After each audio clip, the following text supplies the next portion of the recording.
Ang liham na babasahin mo ay totoo at mababago nito ang buhay mo kung tatanggapin mo ito.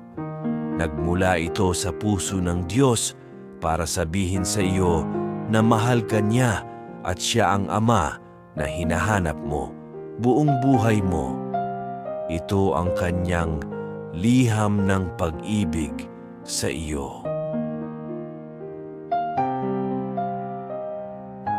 Anak ko, maaaring hindi mo ako kilala pero alam ko ang lahat tungkol sa iyo. Alam ko kung kailan ka nakaupo o nakatayo. Pamilyar ako sa lahat ng iyong mga gawa. Maging ang bilang ng iyong mga buhok ay alam ko. Nilikha kitang kawangis ko. Sa pamamagitan ko, ikaw ay nabubuhay at kumikilos. Kilala na kita bago ka pa man ipinanganak. Pinili na kita bago ko pa man nilikha ang mundo. Hindi ka isang pagkakamali sapagkat ang lahat ng iyong mga araw ay nakasulat sa aking aklat. Itinakda ko ang eksaktong oras ng iyong kapanganakan at kung saan ka titira. Ikaw ay kahanga-hanga at kamanghamanghang nilikha. Ako ang humugis sa iyo sa sinapupunan ng iyong ina at nag-ingat at naglabas sa iyo sa araw na isinilang ka. Ako ay hindi tamang naisa sa larawan ng mga taong hindi nakakakilala sa akin. Hindi ako malayo at galit, bagkus ako ay pag-ibig. Hangad kong ibuhos ang aking pagmamahal sa iyo. Nag-aalok ako sa iyo ng higit pa sa lahat ng kayang ibigay at magagawa ng iyong ama sa lupa, sapagkat ako ang ganap na ama. Bawat mabuting kaloob na natatanggap mo ay nagmula sa aking kamay, sapagkat ako ang nagbibigay at tumutugon sa lahat ng iyong mga pangangailangan. Ang aking plano para sa iyong kinabukasan ay laging puno ng pag-asa dahil minamahal kita ng walang hanggang pag-ibig.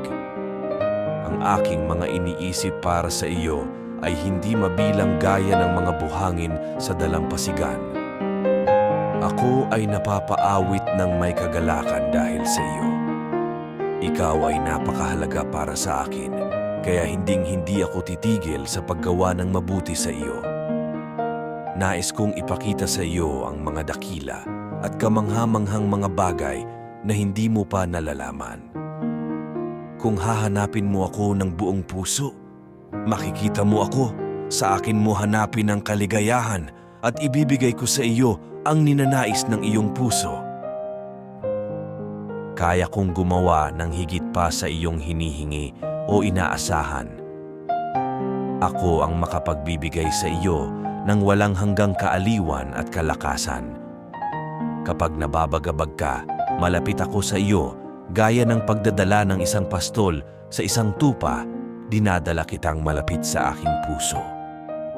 Balang araw, papahirin ko ang bawat luha sa iyong mga mata at aalisin ko ang lahat ng sakit na iyong dinanas sa mundong ito. Ako ang iyong ama at mahal kita gaya ng pagmamahal ko sa aking anak na si Jesus. Sa kanya nahayag ang pag-ibig ko sa iyo. Siya ang ganap na representasyon ng aking pagkatao. Siya ay naparito upang ipakita na ako ay para sa iyo at hindi laban sa iyo.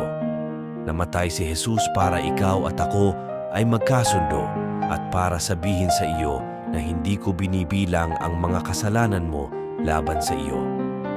Ang kanyang kamatayan ay ang pinakaganap na pagpapahayag ng aking pag-ibig para sa iyo. Ibinigay ko ang aking pinakaiibig upang makamit ko ang iyong pag-ibig. Kung tatanggapin mo ang handog ng aking anak na si Jesus, tinatanggap mo rin ako at wala nang makapaghihiwalay sa iyo mula sa aking pag-ibig. Magbalik loob ka sa akin at magkakaroon tayo ng malaking pagdiriwang sa langit. Ako ang Ama at mananatiling Ama. Ang tanong ko sa iyo ay magiging anak ba kita? Ako ay patuloy na naghihintay sa iyo. Nagmamahal ang Diyos Ama, ang Diyos na makapangyarihan sa lahat